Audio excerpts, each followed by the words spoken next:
सिर्फ मुझे एक चीज बताओ, उससे पहले ऐसा दलेर आदमी कोई देखा है? एक हफ्ते पहले 4 गोलियां खाई हैं और वैसे ही बब्बर शेर की तरह ताकतवर की आंख में आंख डालकर बात कर रहा है।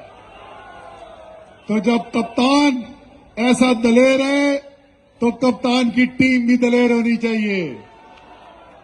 वादा ये करके जा रहा हूं कि जब तक आपकी हकीकी आजादी नहीं मिलती, न कप्तान रुकेगा, न कप्तान की टीम रुकेगी, न रुकेंगे न झुकेंगे, चलते जाएंगे।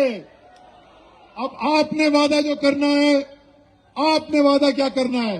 आपने वादा करना है कि जब कप्तान कॉल देगा तो निकलोगे इस्लामाबाद के लिए? तैयार हो? पक्की बात है, डरोगे तो नहीं? और अगर नामालूम नंबरों से कॉल आके डराया तो फिर भी नहीं डरना। वैसे एक मैं शिकायत कर दूं फैसलाबाद वालों, तुम्हारी एक शिकायत बनती है।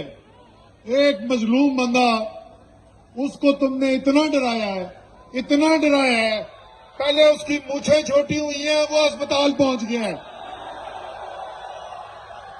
मैं हर जगह ये कहता हूं, अल्लाह ताला, हम इन जैसे जालिम लोग नहीं, हम अल्लाह से खौफ रखने वाले लोग हैं।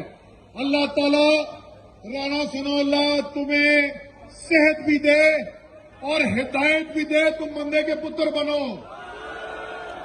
इंशाअल्लाह ताला अगली मुलाकात इस्लामाबाद, पाकिस्तान।